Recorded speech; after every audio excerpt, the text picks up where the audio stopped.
Hai anak hebat, apa kabar? Hari ini bersama Ibu Dewi, kita akan mempelajari mengenai teks laporan hasil percobaan. Apa sih teks laporan hasil percobaan itu? Yuk kita bahas lebih dalam mengenai teks laporan hasil percobaan. Teks laporan hasil percobaan adalah teks yang menceritakan tentang percobaan yang dilakukan oleh peneliti.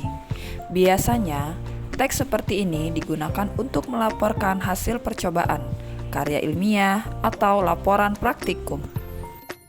Adapun struktur teks laporan hasil percobaan adalah sebagai berikut. Yang pertama, tujuan. Tujuan berisi keinginan atau maksud yang ingin dicapai dari percobaan yang dilakukan. Yang kedua, alat dan bahan. Alat dan bahan berisi bahan atau benda yang diperlukan dalam melakukan percobaan tersebut. Selanjutnya yang ketiga yaitu langkah-langkah. Langkah-langkah berisi tahap-tahap melaksanakan percobaan atau proses melakukan percobaan.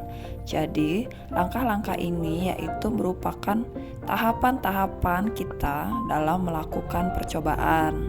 Biasanya, langkah-langkah ini disusun secara berurutan dan sistematis. Yang keempat yaitu hasil. Hasil berisi uraian yang diperoleh dari percobaan yang telah dilakukan. Yang terakhir yaitu simpulan. Simpulan berisi pendapat penulis terhadap percobaan yang telah dilakukan. Selain struktur, teks laporan hasil percobaan memiliki ciri-ciri kebahasaan. Yang pertama, menggunakan kalimat kompleks. Kalimat kompleks adalah kalimat yang memiliki lebih dari satu pola kalimat. Kalimat kompleks terdiri atas lebih dari satu kalimat tunggal atau kalimat simpleks.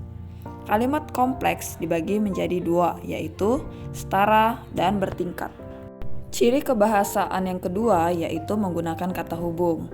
Kata penghubung adalah kata yang menjadi penghubung antar kata, antar frasa, antar klausa, antar kalimat, dan antar paragraf.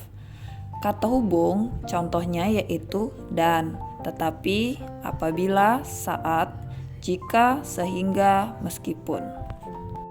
Ciri kebahasaan yang ketiga yaitu menggunakan kata rujukan. Kata rujukan adalah kata yang merujuk pada kata, frasa, klausa, atau kalimat sebelumnya. Ciri teks kebahasaan yang keempat yaitu menggunakan istilah teknis. Penggunaan istilah teknis menjadi bagian dari unsur bahasa dalam teks laporan percobaan, yakni pilihan kata atau diksi yang digunakan sesuai dengan konteks. Yang kelima yaitu menggunakan kalimat perintah. Penggunaan kalimat perintah ini untuk menjelaskan langkah-langkah dari percobaan yang dilakukan. Ciri kebahasaan teks laporan percobaan yang keenam yaitu menggunakan kata bilangan. Kata bilangan adalah kata yang menyatakan jumlah benda atau urutannya dalam suatu deretan. Baik anak-anak, agar kita dapat menulis teks laporan hasil percobaan dengan baik dan benar, maka kita perlu mengikuti langkah-langkah dalam menulis teks laporan percobaan. Langkah-langkahnya ada 4. Yang pertama yaitu membuat judul laporan percobaan. Yang kedua, menyusun kalimat pembukaan berisi tujuan, alat, dan bahan. Yang ketiga, menyusun isi laporan percobaan mengenai proses yang berisi langkah-langkah di dalam percobaan. Selanjutnya yang terakhir yaitu menulis kalimat penutup yang berisi hasil kesimpulan dari percobaan yang telah dilakukan. Baik anak-anak hebat, itulah tadi penjelasan mengenai teks laporan hasil percobaan. Ibu harap kalian dapat mengerti dengan apa yang sudah Ibu jelaskan. Terima kasih telah menyaksikan. Semoga video ini bermanfaat untuk kalian dalam mempelajari tentang teks laporan hasil percobaan. Terima kasih.